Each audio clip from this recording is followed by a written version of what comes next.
Buenas noches, amigos y amigas. Estamos en UACM, La Mirada y la Palabra, en Rompeviento Televisión por Internet. Nos da mucho gusto que esté nuevamente con nosotros. Gracias.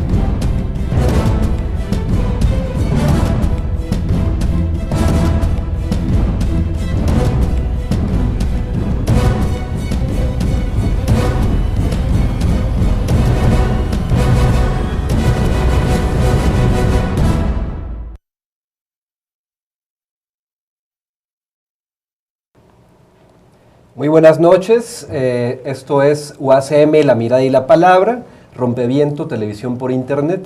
La noche de hoy vamos a tener un programa sobre la cobertura mediática del conflicto en la UACM. Por ello hemos invitado a dos colegas de la universidad.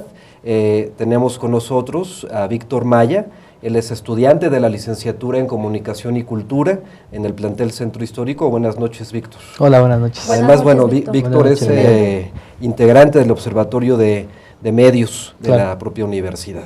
Y tenemos al colega Gabriel Medina Carrasco. Él es secretario de organización del Consejo Iberoamericano de Investigación en Juventud, es maestro en Sociología por la Flaxo, es coordinador del posgrado en Estudios Decoloniales de la UACM y además fue diseñador de la licenciatura en Comunicación y Cultura de la UACM. Buenas noches, Gabriel. Buenas noches, Javier. Gabriel, compañero, amigo, buenas noches, qué bueno que estás aquí con nosotros. Gabriel, ha habido debates, hemos tenido debates incluso al interior de la Academia en Comunicación y Cultura, de por qué una licenciatura en Comunicación y Cultura, y sobre todo tú que fuiste diseñador y fundador, ¿por qué una licenciatura en Comunicación y Cultura? Bueno, eso es remontarnos quizás a los orígenes, pero quizás lo agradable de este regreso es que es un regreso incluso al presente, porque me parece que es una discusión inacabada. Sí. Pero si pensáramos más bien en cómo inicia el proyecto, yo estaba trabajando en un postdoctorado en Pensamiento y Cultura en el Colegio México, y el rector le interesó conocer más bien qué perspectiva podíamos incorporar a una licenciatura que fuera un poco distinto a lo que existía. Y lo que más le llamó la atención es que me parece que el debate entre comunicación y cultura es un debate más bien falso, sobre todo porque implica optar por determinada perspectiva, ¿no? Y lo que en su momento discutíamos con el ingeniero Pérez Rocha en su momento, es que me parece que lo más relevante es entender de que la comunicación es un campo de trabajo que se puede trabajar desde las categorías de análisis cultural o desde un enfoque sociocultural, que es un poco el énfasis que tiene nuestra carrera. Entonces, lo que propusimos, más bien, es romper lo que viene instalándose en los últimos 15 años en las ciencias sociales, de romper esta apuesta de construir profesionales disciplinantes, ¿no? Y en ese sentido, sacarnos de la idea de que la comunicación es una disciplina, en realidad, porque nunca lo ha sido, sino más bien apostar porque el campo de la comunicación es un campo de intervención, de producción y de sentido, que organiza las prácticas sociales tanto de los dispositivos de comunicación como de los sujetos que consumimos tal comunicación. Entonces, en ese sentido, nuestra licenciatura apuesta a construir en el campo de la comunicación, ¿no? Aproximaciones culturales, aproximaciones vivenciales, aproximaciones que tienen que ver con la realidad misma. Por eso no es una carrera que podríamos decir que tiene un remedio de otras, sino más bien busca abrir una brecha, y es una brecha que estamos haciendo todos, ¿no? Y en este sentido, Gabriel, ¿cuál es la relevancia de los medios de comunicación para la sociedad, la importancia? Ahí hay que tener como claro de que hay visiones ya que han dejado muy atrás la idea de que la comunicación es una especie de canal que permite transmitir información, que permite transmitir mensajes, porque en realidad esa vieja idea fue superada hace ya 2 décadas, cuando desde los estudios culturales nos empezamos a percatar de que hoy los sujetos ya nos construimos nuestra concepción de nuestra realidad a partir de nuestros encuentros espaciales, sino que, como algún teórico le llamó, somos también sujetos sociocomunicacionales, donde la comunicación, ¿no?, es fundamental para construir sentido en nuestra experiencia. Ahora, el tema está en que uno de los elementos que ha sido dejado de lado es que esa comunicación no es que agregue elementos nuevos, sino que lo que hace es que desata nuestro propio imaginario que poseemos a partir de nuestra experiencia concreta en nuestros espacios de socialización, y la comunicación en este sentido es fundamental en términos de si lo que nos está mostrando es un elemento muy plural, ¿no?, que en ese sentido le permite a los sujetos como construir una lectura de esa información, o es una información dirigida, direccionada, y en ese sentido que busca instalar un sentido que no necesariamente es lo que está ocurriendo en la sociedad. Por eso es importante que los medios de comunicación no tengan esta libertad que hoy poseen en términos de instalarnos sentidos que no tienen que ver realmente ni con los procesos históricos ni con la vida cotidiana concreta, ¿no?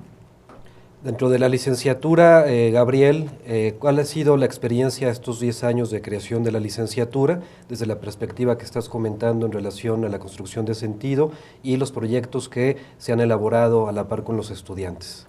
Mira, qué bueno que mencionas eso, porque creo que el sentido, de al menos de lo que hoy queremos comentarles, ¿no?, que tiene que ver con un proyecto de investigación que hemos estado realizando en términos de cómo el proceso de movilización que se ha desarrollado en nuestra universidad tiene por un lado un relato construido en los medios, pero como contraparte tiene otro espacio de articulación de información que ha permitido a la comunidad estar informada más allá del relato de los medios, es que dentro de la propia academia han existido diversas experiencias, como por ejemplo Mediorama, que tú dirigiste durante mucho tiempo, Aleida, que le permitía a los estudiantes construir desde su propio relato una lectura de su experiencia tanto en la universidad como en su vida cotidiana. Pero como uno de los proyectos que se ha instalado, al menos que ya lleva casi 5 años, diría yo, Víctor, ¿no?, es el Observatorio en Medios, que es un proyecto producto de un convenio que hicimos desde la universidad con una organización no gubernamental que se llama Ciudadanos en Medios, cuyo objetivo principal ha sido hacer un seguimiento de la narrativa que se construye en los medios sobre procesos sociales específicos. Quizás uno de los proyectos que más hemos trabajado, que tiene que ver con la cobertura de los medios en las campañas electorales, pero quizás en esto Víctor nos puede comentar más, porque no solamente ha sido un trabajo que hemos realizado los profesores, sino esencialmente el observatorio ha sido un espacio para que nuestros estudiantes puedan tener una experiencia concreta en una lectura con mucho rigor metodológico en términos de qué significa hacer observación de medios o hacer seguimiento de cómo se construye esta narrativa en los medios de nuestra realidad. Víctor, buenas noches. Buenas noches. Víctor, tú estás en el 7º semestre de la licenciatura en Comunicación y Cultura. Antes de pasar al tema, continuar con el tema del Observatorio de Medios, que vamos a abordarlo con más profundidad, me gustaría mucho hacerte una pregunta. ¿Cuál ha sido tu experiencia? Y yo sé que así que es una respuesta, implicaría una respuesta muy larga, pero ¿cuál ha sido tu experiencia en esta licenciatura en Comunicación y Cultura? Porque sé que además de que eres un alumno muy destacado, ¿no? Lo sé porque fuiste mi estudiante, porque te conozco. ¿Cuál ha sido, qué te ha dejado esta licenciatura en Comunicación y Cultura? Híjoles, pues, la forma en la que está dividida la licenciatura abarca varios espacios para estudiar ciertas partes de la comunicación, vamos a ponerlo así.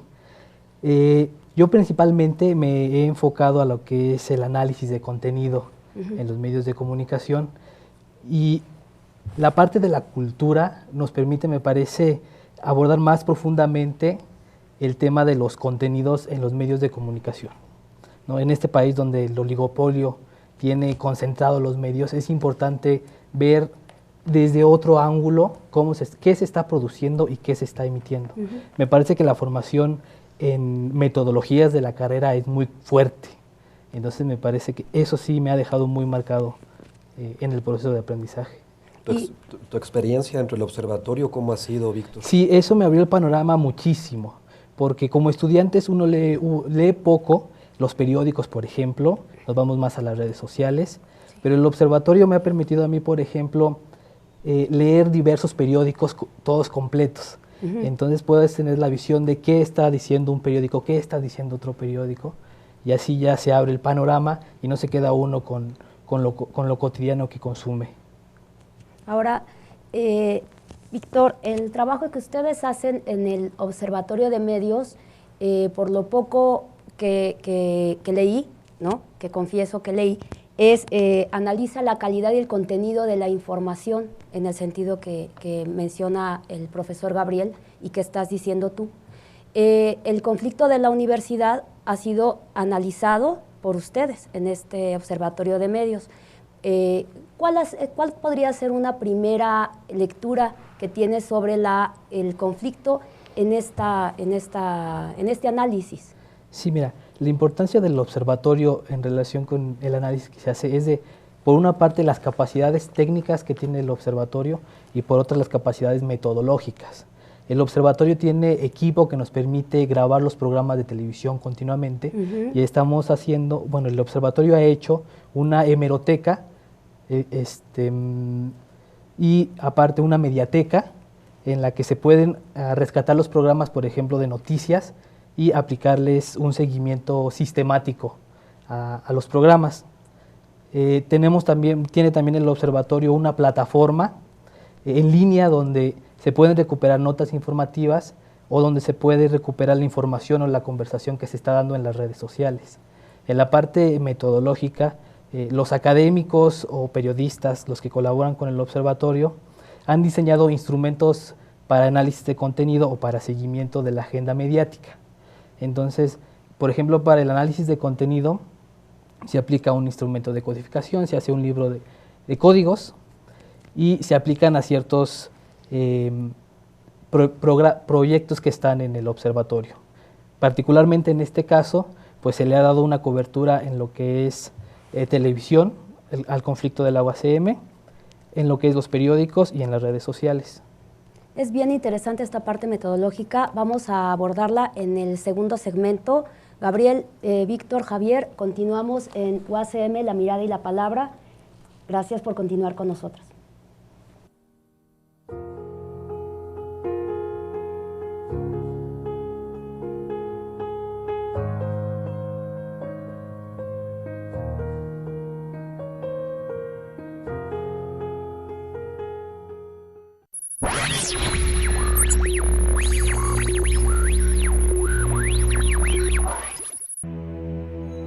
Sabemos que están allá afuera, podemos sentirlos.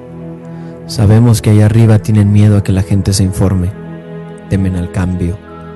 No conocemos el futuro, no hemos venido a decirles cómo acabará esto. Hemos venido a decirles cómo va a comenzar. Cuando termine esta señal, podremos ver lo que allá arriba han callado. Les mostraremos un medio sin nexos con los poderes fácticos. Un medio de comunicación crítico e independiente. ¿A dónde vamos? Es una elección que podemos construir juntos.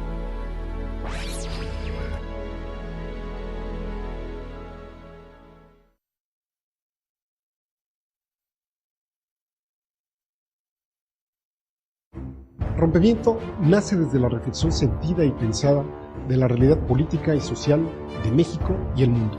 Nace porque quienes integramos este proyecto vemos cómo la descomposición de la clase política en todos los niveles de gobierno y su complicidad con los poderes fácticos que dominan al país han desgarrado el tejido social de poblaciones enteras. Nacemos para construir nuevos medios y alternativas de comunicación que aporten información veraz y elementos de interpretación y análisis de la realidad y enriquezcan nuestro conocimiento de lo que sucede en México y en el mundo.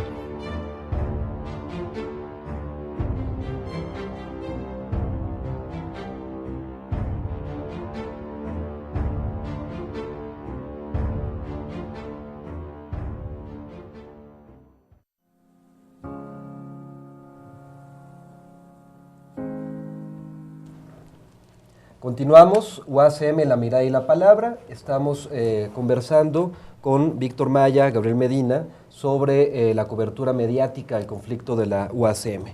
En el Observatorio de Medios, Víctor, Gabriel, ustedes dan seguimiento al conflicto de la UASM. ¿Cómo nace esta preocupación, este interés? A ver, quizás habría que precisar que el observatorio hace un seguimiento de los medios en general, ¿no? Y la riqueza que nos permite a algunos investigadores que tenemos determinados intereses problemáticos es como tratar de seleccionar qué material nos puede servir para trabajar nuestros proyectos de interés, ¿no? Entonces, producto de una invitación que me hicieron colegas del Consejo Iberoamericano en Juventud para participar en la FIL, quise presentar como una lectura distinta del conflicto que normalmente se hace desde esta versión más dominante que instala los medios, y me interesó más bien entender cómo se fue construyendo una comunidad desde la gente que se activó en defensa del proyecto. Entonces me di cuenta que si me basara solamente en los medios, estaba absolutamente ausente el relato, la subjetividad compartida, construida en tanto en las movilizaciones, pero también en el intercambio, y ahí me di cuenta que el espacio de intercambio fundamental eran las redes, ¿no? Entonces por eso surge este proyecto que hoy ya se transformó en una línea de investigación que va mucho más allá de lo que en algún momento presenté en la FIL, y que nos permite presentar hoy lo que estamos haciendo, porque por ejemplo, las cosas que se han dicho al respecto tienen la pobreza que se han basado solamente en lo que Víctor ha señalado como un análisis de contenido de los medios. Sin embargo, ese análisis de contenido está absolutamente vaciado de una lectura contextualizada de cuál es la línea editorial de los medios, ¿no? Entonces, cuando uno contrasta el relato de los medios con la conversación que se produce en las redes, te das cuenta que son registros absolutamente distintos. Ahora, esto tiene un componente metodológico que le da sustento, y esa es la riqueza del observatorio. ¿Cuál es la parte precisamente metodológica que ustedes, digo, el análisis metodológico, Víctor, cómo lo construyen ustedes? Ya el profesor Gabriel nos explica, ¿no?, que no se basan solamente en estos medios, como se hacían los análisis muy tradicionales, sino ya están implicados las redes sociales. ¿Cómo analizan ustedes estos dos espectros de la comunicación? Sí, aquí sería en dos partes. Una, las redes sociales digitales, y otra, los medios tradicionales, que en este caso va a ser televisión y periódico. Sí. En las redes sociales digitales nosotros buscamos identificar la conversación que hay. Particularmente, por ejemplo, en Twitter, y dimos el seguimiento a la UASM a través de una plataforma que tenemos, que tiene el observatorio, donde se puede acceder a la totalidad de los tweets que hay en ese universo. Configuramos específicamente para que nos regrese en una muestra las conversaciones que mencionan UASM, con las siglas, el hashtag UASM y Universidad Autónoma de la Ciudad de México. Entonces, ese programa nos da tendencias de cuál fue la cantidad de tweets que hubieron en esos momentos. Después de eso se hace una selección de los tweets para ver la riqueza ya de lo que se estuvo conversando. Para parte de los medios tradicionales, lo que hacemos es el seguimiento de agenda. Básicamente, compañeros del observatorio en la mañana llegan con los periódicos que tiene el observatorio, a leer el periódico y a buscar las notas informativas para, en una base de datos, ir llenando el titular, cuál fue el tema, cuáles fueron los actores, por ejemplo. Y en televisión utilizamos la biblioteca digital que tiene el observatorio, que son los videos. Igual recuperamos los videos, se monitorean en el observatorio y se va dando el registro de los programas donde se mencionó la UASM. Ya después de eso, que es información básicamente cuantitativa, pues ya viene el análisis más de la carnita de lo que hay en los medios. Víctor, ¿cuáles han sido los objetivos de este proyecto? ¿Durante qué periodo han trabajado? ¿Qué es lo que han encontrado como tendencias generales? De la UASM. Claro. Sí, mira, en los medios de comunicación tradicionales hay un discurso muy consolidado, una tendencia y un sesgo que se puede identificar a través de, por ejemplo, las palabras que se utilizan a la hora de describir a los estudiantes en lucha, por ejemplo. En las redes sociales podemos separar, por ejemplo, las conversaciones que tienen en Twitter algunos personajes que tuitean mucho, y cómo se va haciendo un ping-pong de información. Por ejemplo, antes de que sucediera la huelga de la UACM, había en Twitter unos 200 tweets diarios sobre la UACM. Cuando se da la primera marcha y se toma la rectoría, sube a 2000 tweets diarios en la conversación. Y de ahí para arriba llegó a picos de 7000 tweets diarios sobre comentarios sobre la UACM. En el mundo del Twitter, ¿esto es mucho o es poco? Pues es bastante, claro que sí. Twitter funciona por trending topics, o conversaciones muy importantes en la red. No necesitas muchas menciones para subir, digamos, en la conversación. Lo que necesitas es diversidad. Entonces sí se reflejó la diversidad de tuiteros mencionando la UACM. Y en cantidad pues también es muy significante. Tenemos una imagen en donde aparecen unas gráficas, producto del seguimiento que ustedes dieron a los medios. Estamos aquí en el caso de los periódicos, una comparación entre el Universal y el Excelsior. ¿Qué nos dice esta gráfica, Gabriel? Mire, en realidad lo que presenta esta gráfica es que durante el conflicto el promedio de notas que sacaban estos dos periódicos en general era muy bajo, ¿no? Es decir, si bien existía una presencia constante, los momentos más álgidos tienen que ver con los momentos, por ejemplo, de la toma de Eugenia o las marchas o, por ejemplo, la toma y retoma de Cuautepec. Es decir, los periódicos hacían una cobertura en términos de eventos que fueran sobresalientes, ¿no? Entonces, estaban guiados un poco por la idea de tener cobertura de hechos que tuvieran impacto, ¿no? Pero en general era muy baja la presencia, el debate y sobre todo, luego vamos a ver algunas imágenes, el tipo de cobertura que hacía era absolutamente con una línea editorial que buscaba criminalizar o buscaba construir un relato estigmatizado de la movilización que realizaba la comunidad en defensa del proyecto y en defensa del voto. Gabriel, ¿ustedes analizan la información noticiosa o también hacen análisis de opinión en los periódicos, por ejemplo? Lo que pasa es que esa disyuntiva es un poco falaz, digamos, ¿no? Porque plantear que los medios sean como esta especie de dispositivo que es neutro, que canaliza información de otros, ¿no?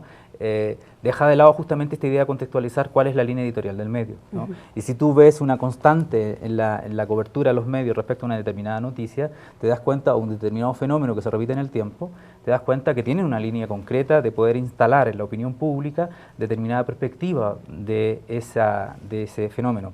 Vamos a ver más adelante, por ejemplo, unos videos donde vamos a ver cuál es la línea editorial concretamente de los medios tradicionales, ¿no? En el caso de la televisión veíamos también unas gráficas que nos habla de cierta cobertura en ciertos periodos. Hay unos picos en estas gráficas, Víctor. Claro, sí, esa gráfica de televisión es el seguimiento de septiembre a diciembre de 4 canales, que es Canal 2, Canal 4, Canal 13 y Canal 11. Los espacios noticiosos se cuantificaron cuántas notas hubo cada día. Entonces, si nos fijamos, los momentos más cruciales durante la huelga, cuando fueron las tomas, los cierres de planteles, hubo una mayor cantidad de notas. Particularmente, por ejemplo, en Canal 4, en Foro TV, que tiene una cobertura todo el día de noticias, y daban una prioridad a enfatizar que estaban cerradas las calles, que se estaban haciendo algún tipo de destrozos, por ejemplo. En esta gráfica no viene, pero antes de estos meses, el tema de la universidad es prácticamente inexistente. Entonces pasamos de no tener noticias de la universidad a de repente tener 7 noticias en un día en los diversos espacios noticiosos. ¿Y qué sucedió en Twitter? Porque también hay una tendencia que ustedes muestran graficada. ¿Qué tenemos en el caso de Twitter? Sí, pero en Twitter es diferente en el sentido que, por ejemplo, compañeros estudiantes en lucha llamaban, por ejemplo, a la movilización. Decían, bueno, parece que está sucediendo algo en Cuautepec, parece que está sucediendo algo en Centro Histórico, y buscaban que alguien que estuviera cerca confirmara esa información y la distribuyera a través de Twitter. Y una vez que se confirmaba con alguien que decía, no, pues estoy aquí en Cuautepec y está llegando gente, esa conversación empezaba a ser retuiteada y empezaba a ser trending. Si te das cuenta, lo que plantea Víctor es que la función que tienen los medios, que buscan como dar cobertura a un hecho ya realizado, es decir, ex post, Twitter no, Twitter tiene la ventaja de que es simultáneo y está muy en función de organizar y orientar la acción colectiva. Es decir, la gente que reenviaba la información, lo que hacía era tratar de reforzar la información sobre el hecho, pero sobre todo organizar la acción en torno de ese hecho, ¿no? Entonces nos dimos cuenta, por ejemplo, que Twitter fue muy importante para la comunidad, no solo en términos de informarse, sino de activarse, de participar, de involucrarse. Y en ese sentido, esta red en particular fue fundamental para que los distintos sujetos de la comunidad que están vinculados a la red tuvieran la posibilidad, o al menos la opción, de decidir de participar o no, ¿no? O sea, creo que es muy distinta la función que ambos registros tienen. ¿Hacen ustedes también análisis de Facebook, otra red social muy conocida y muy utilizada? Sí, es lo que queremos presentar luego. Ok. Bueno, entonces nos quedamos con esta idea en relación a cómo la cobertura sobre el conflicto de la UACM ha estado diferenciada por una mirada de medios tradicionales, en donde tú, Víctor, señalabas que hay una suerte de estigmatización del movimiento, de los actores, no se habla sobre los contenidos, sobre lo que se está luchando, sino que más bien se está enfatizando en elementos que pueden dar una lectura peyorativa hacia estos actores en lucha. Y por otro lado, unas redes sociales que están teniendo otro tipo de discusión y que tiene que ver más con una cuestión de organización del propio movimiento, inmediata, de ver qué está sucediendo en los planteles, etcétera. ¿Qué más, además de esto, en este momento de seguimiento, podríamos ubicar, Víctor? Sí, por ejemplo, en los usuarios de Twitter se componen de diferentes, categorías, ¿no? Tienes a un grupo, por ejemplo, de trolls que están con lo mismo, tratando de desprestigiar el movimiento o se montan sobre un mismo tema. Un troll es una cuenta hecha con el único objetivo de desprestigiar a alguien o de estar mandando información en contra de esta persona o grupo. Anónimos, absolutamente. ¿Y bots? Porque también se escucha el término bot. Los bots están más ligados a un programa donde están dando también tweets, pero ya sistemáticamente. No es una persona que da un argumento, aunque sea muy básico. El bot lo único que hace es mandar cierta información muchas veces para que se vuelva conversación. O sea, está programado. Está programado, solito el programita está dando los tweets. ¿Y aparece en el caso de la UACM? Sí, sí hay. Para identificarlos, hay diversas técnicas, ¿no? Por ejemplo, se baja toda la información de Twitter y se ve con qué periodicidad estuvo tuiteando, qué estuvo tuiteando. Por ejemplo, hacen una frase y como Twitter no te permite siempre tuitear lo mismo, le ponen un punto para que sea la diferencia. Una frase y ya después 2 puntos. La misma frase y 3 puntos, para que Twitter lo tome como que es algo diferente. Y puede estar 50 veces al día tuiteando lo mismo. ¿Esto es favorable a las autoridades de la UACM? ¿Es más utilizado por los críticos de la rectora? ¿Quién lo utiliza? ¿Y esto es pagado, Víctor? No podemos decir si es pagado. Lo que sí sabemos es de que utilizan patrones muy recurrentes las cuentas, que se podrían agrupar en un mismo grupo. Estas cuentas suelen ser en contra de los críticos de la rectoría, los que son los más. Muy bien. Vamos a continuar en la tercera sección de UACM, la mirada y la palabra. Regresamos en un momento. Gracias.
mañana como salir en la casa, creo que iba a salir en la casa, creo que iba a tener que espantar a los estudiantes.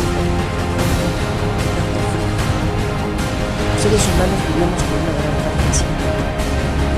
En el universo existe siempre van a mirar en la noche, que la Tierra siempre va a tener montañas.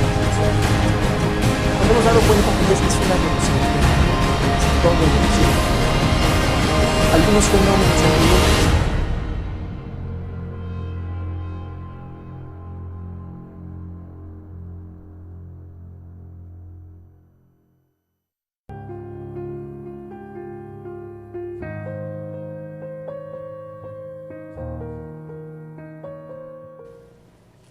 Regresamos en UACM, La Mirada y la Palabra. Está con nosotros nuestro tercer invitado, Enrique Pérez Recendis. Él es egresado de la Licenciatura en Comunicación y Cultura, trabaja actualmente en La Silla Rota y participa también en el Seminario de Investigación en Juventud en la UNAM.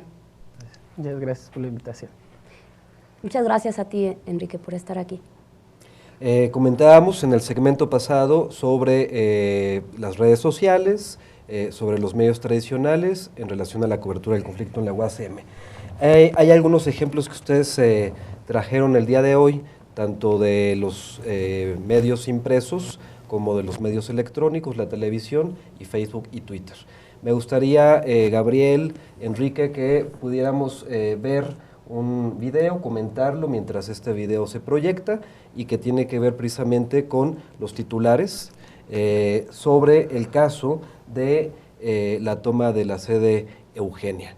El video espero que ahorita comience a correr. Aquí tenemos una primera imagen. ¿Qué es esto, Gabriel? Bueno, quizás habría que como situar este trabajo a partir de la colaboración que tanto Víctor como Enrique realizaron en este proyecto, en términos de primero hacer una selección de cómo en los medios impresos se va construyendo un relato que va instalando una imagen que criminaliza la movilización, que la despersonaliza, o sea, son gente enmascarada, no tienen caras ni tienen nombres, y en ese sentido lo que va construyéndose es una especie así como de objeto de la perversión, del daño, ¿no? Y en ese sentido hay una intencionalidad en todos los medios de mostrar como un lado negativo de la movilización, obviamente en función de beneficiar el relato de la gestión de la rectora, ¿no? Lo cual viene a ser corroborado con la manera en que los distintos medios presentan a la rectora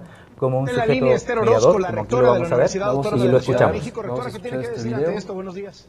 Buenos días, Carlos. Bueno, pues tengo yo que decir que la Universidad y la Ciudad de México está consternada por estos hechos de violencia dentro de la universidad. Efectivamente, un grupo de encapuchados, alrededor de 100 personas, con los ojos rojos, drogados, oliendo solventes, subieron a cada uno de los pisos del edificio de Eugenia, donde están las oficinas administrativas.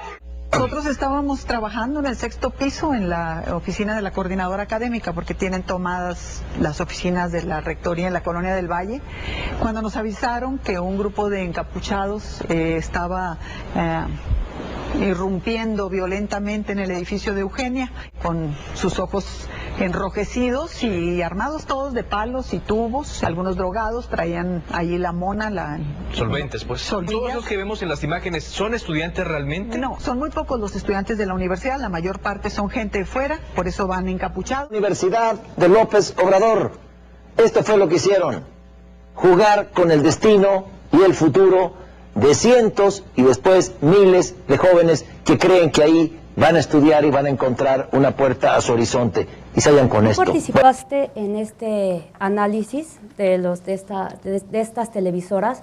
Y me parece que todos fuimos testigos de cómo se califica a los estudiantes, sobre todo a los estudiantes que formaban parte de la huelga, y cómo se presenta a la rectora.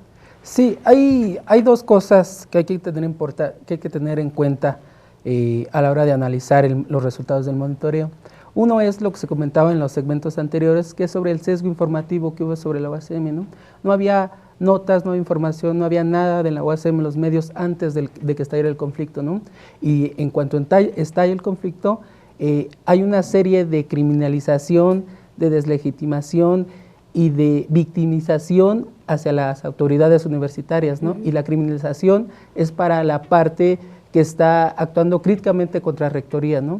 Esos son dos elementos que creo que hay que tener en cuenta para empezar a hacer el análisis, ¿no? Y lo que hacen estos medios de comunicación, ya lo veíamos en los titulares y en el video, es reproducir de manera acrítica el discurso de las autoridades universitarias, de que la gente que tomó rectoría, la gente que tomó las instalaciones universitarias son vándalos, no son estudiantes, venían drogados, etcétera, ¿no?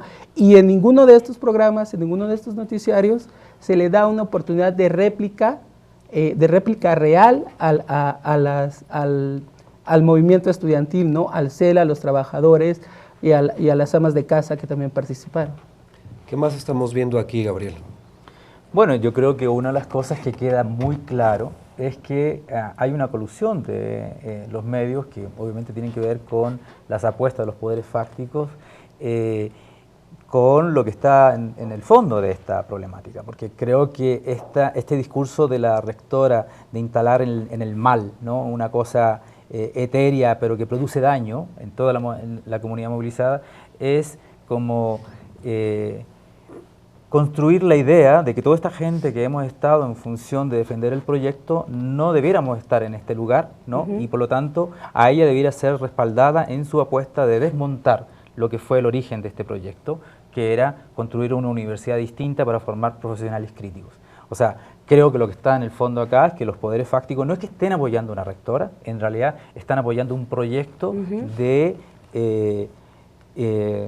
transformar la propuesta académica de nuestra universidad, que obviamente va en contra la línea dominante de la educación superior, tanto mexicana como del mundo, de crear técnicos o profesionales funcionales al mercado, es decir, con una lógica absolutamente neoliberal. Es decir, lo que estamos viendo acá es cómo en los hechos los medios de comunicación, si no se contextualizan en términos de la línea editorial que apuestan en la cobertura que hace, dejamos de lado que no es que estén apoyando una rectora en realidad, sino que están se están coludiendo con la apuesta de esta rectora de destruir el proyecto educativo de la universidad.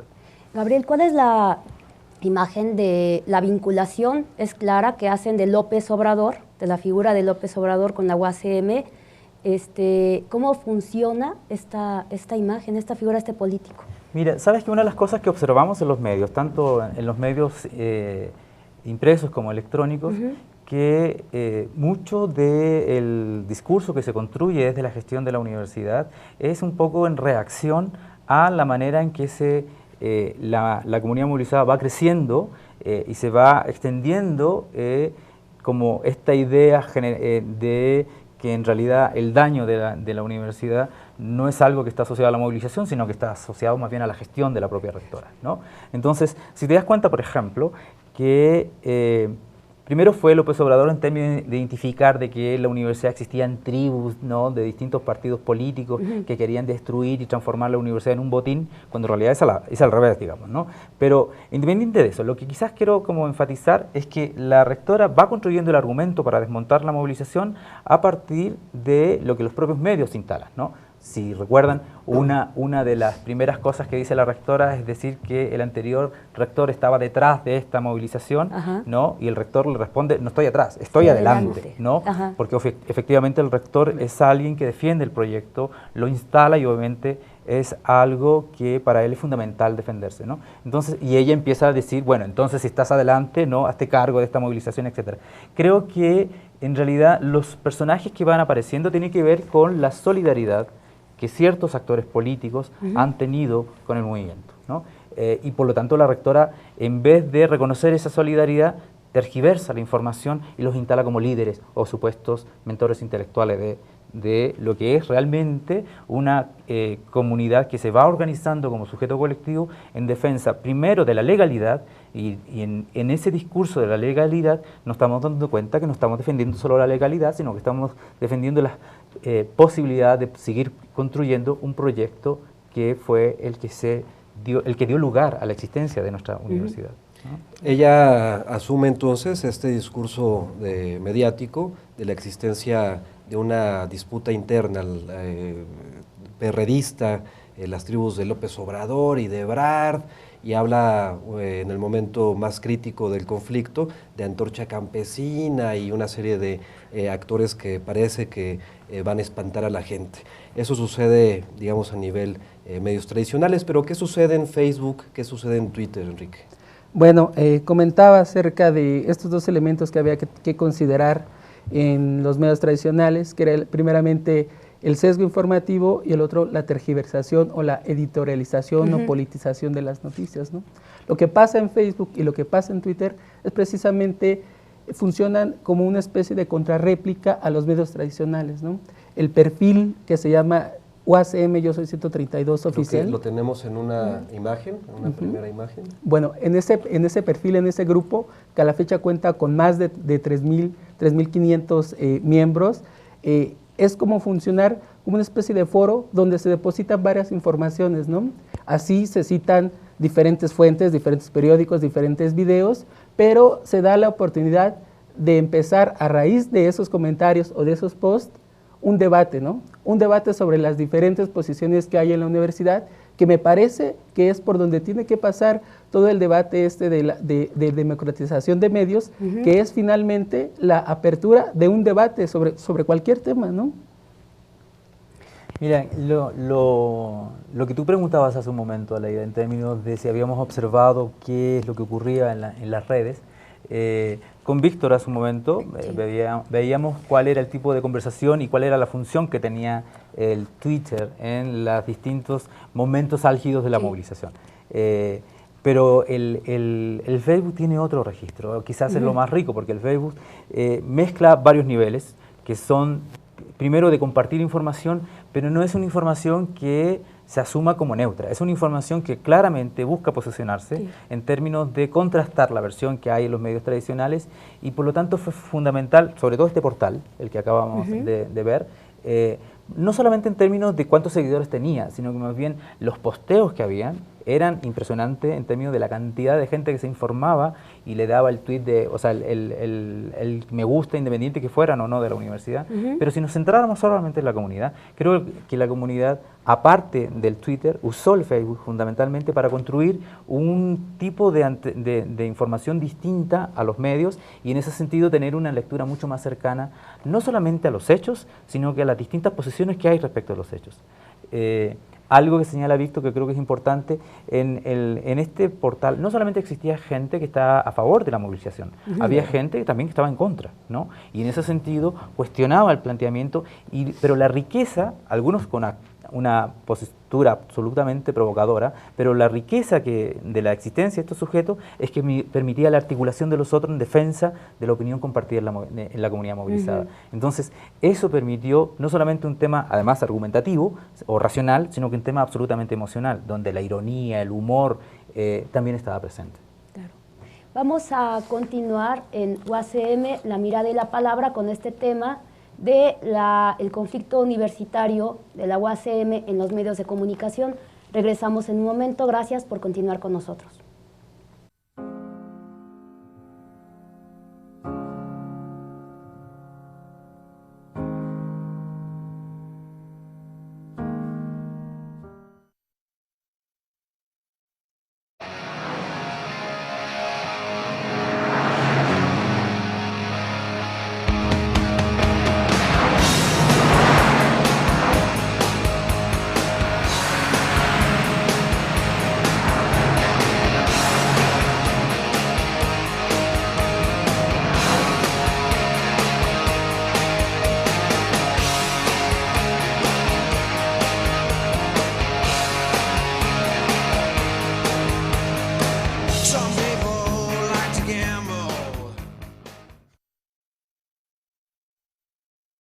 Rompeviento está dirigido a los actores políticos, sociales y civiles de México y del mundo.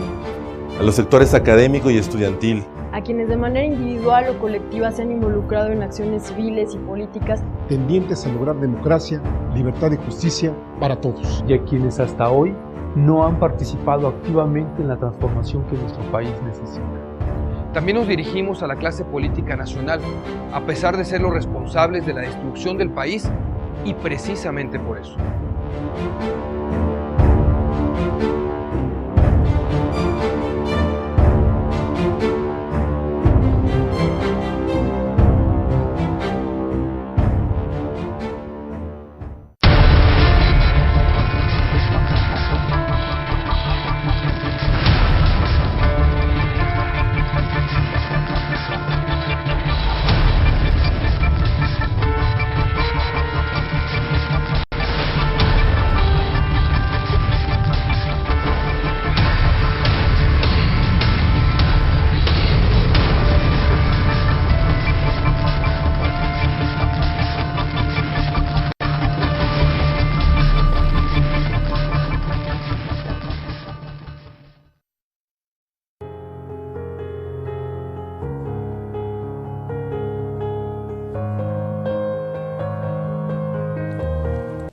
Qué bueno que siga con nosotros. Esto es UACM, la mirada y la palabra.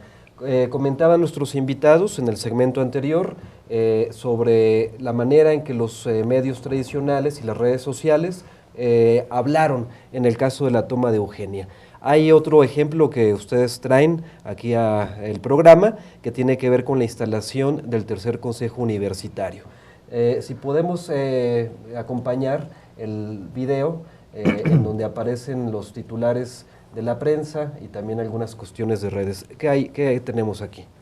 Mira, quizás una de las cosas que debiéramos señalar al principio es que nosotros estamos mostrando justamente los medios impresos que se coludieron con la versión oficial, que buscaba instalar a la rectora como alguien preocupado por la educación y que estaba siendo atacada por este mal oscuro, sin cara, sin rostro, sin nombre de la comunidad movilizada, ¿no? ¿Cuáles son estos, Gabriel, estos medios? Yo más bien rescataría cuál es el medio que no entra en este conjunto, porque es la excepción, ¿no? Okay. O sea, en términos de medio impreso me parece que La Jornada, cuando hablamos hace un rato del caso de que la argumentación de la rectora para poder defenderse la recuperada de la propia manera en que los medios daban cobertura, el único medio que rompió esta lógica fue La Jornada.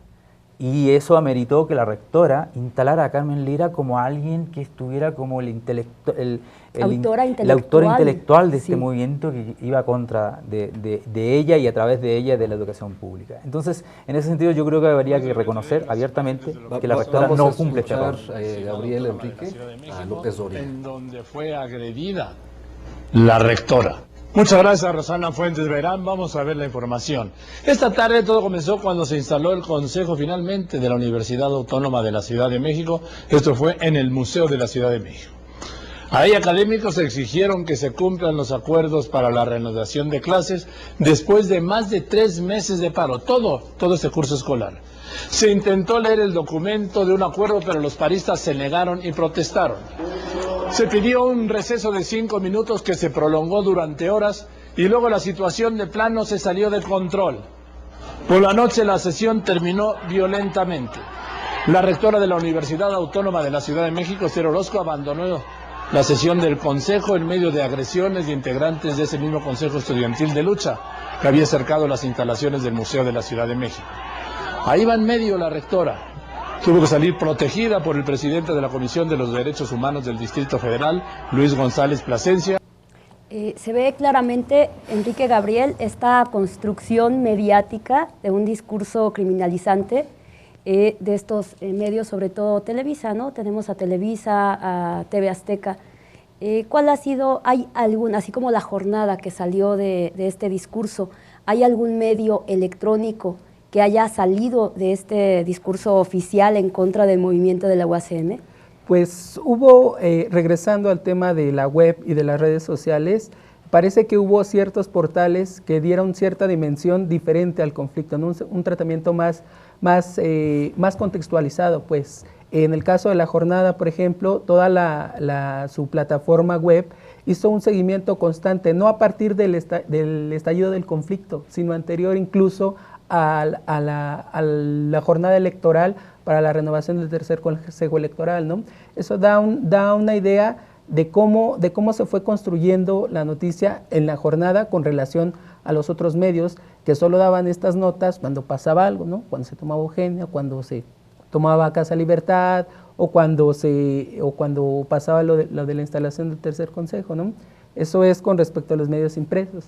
Y en Internet, pues yo destacaría el trabajo que hizo Somos el Medio, que me parece un trabajo muy profesional, muy serio y sobre todo muy contextualizado, ¿no? Porque siempre dio esta parte como de dónde se encontraba el conflicto, no resaltaba pues estos hechos negativos que son evidentes en programas como el noticiero con López Dóriga, con Hechos y el noticiero de Canal 28 de Cadena 3. Quizás habría que enfatizar de que la relevancia, no solo de los portales, sino que de los distintos espacios que quisieron construir un relato mucho más cercano a incluso posiciones distintas, no necesariamente de tener una sola perspectiva, es que permitió alimentar justamente el debate que había a nivel del Facebook, ¿no? Es decir, la contraargumentación contra los medios, respecto a los medios tradicionales, se basaba en otros medios, ¿no? Concretamente, la versión que muestra Televisa sobre el acoso y violencia que habría afectado a la rectora, deja de lado absolutamente, ¿no?, lo que ocurrió durante el día, ¿no?, que fue cubierto por otros medios, donde la gente de la red, que es la gente que la rectora tiene ahí como leales, ¿no?, que son 3 o 4 personajes que están ahí de manera insistente, estuvieron todo el día golpeteando en términos de llamar delincuentes, de ofender a la comunidad que estaba fuera del Museo de la Ciudad. Entonces, cuando sale la rectora, en realidad existe una acumulación de tensión, ¿no?, que en realidad no permite, incluso a pesar de que habíamos gente que estábamos con la idea de que hay que tratar de evitar este tipo de provocaciones, pero de cierta forma no lo logras evitar con todos, ¿no? Y en Somos el Medio, ¿no?, hay un registro muy concreto de que en realidad la violencia, hay una violencia verbal, que podríamos llamar concretamente, ¿no?, de decirle a la rectora a un par de metros fuera Orozco, ¿no? Pero hay otro tipo de violencia, ¿no?, que tiene que ver con la gente que trata de proteger a la rectora. De la manera de protegerla es golpeando a la gente que estaba ahí, haciéndole saber su posición contraria a la rectora, ¿no? Entonces, creo que una de las riquezas que tienen estos medios electrónicos, como Somos el Medio, como la página web de la jornada, es posicionarse en un lugar que permite alimentar a la comunidad de elementos que no tienen que ver con visiones subjetivas, sino que tienen que ver con visiones políticas que tratan de enfatizar cuáles son los hechos, pero sobre todo, más que ello, cuáles son las distintas posiciones políticas respecto a esos hechos, ¿no? Entonces, al menos desde este proyecto que estuvimos trabajando con Víctor y con Enrique, uno de los elementos que más nos hizo valorar las redes es que junto con el humor que yo señalaba hace un rato, ¿no?, había un tipo de argumentación que tú no encuentras en los defensores de Orozco, ¿no? En los defensores de Orozco ubicas más bien consignas, ¿no? Pero la argumentación en términos de por qué es importante la defensa del proyecto, lo veías no solamente en profesores, que fue lo más interesante, sino en los estudiantes, ¿no? O sea, sí permitió un grado de conciencia de la relevancia de este proyecto en nuestra comunidad estudiantil, y creo que eso es lo más rico que ha logrado esta movilización. Ustedes traen otras imágenes relativas a la instalación del tercer consejo universitario, imágenes en Facebook, en Twitter, me gustaría que las pudiéramos comentar.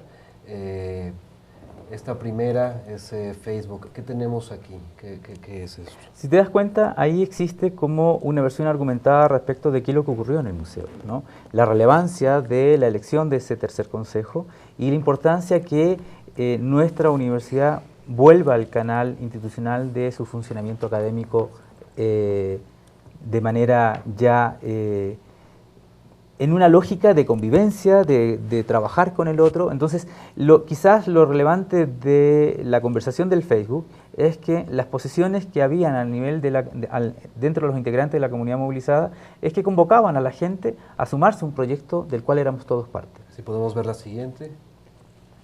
Es una conversación entre algunos usuarios. Claro, pero si te das cuenta, esta es una conversación donde resalta mucha animosidad como negativa, digamos, ¿no? Donde hay rabia y los calificativos con los cuales se nombra a la rectora responden más bien a cuál es el clima de encono que su propia gestión ha instalado al interior de la universidad, ¿no? O sea, esa cosa que sigue haciendo en realidad, ¿no? Tenemos Twitter también.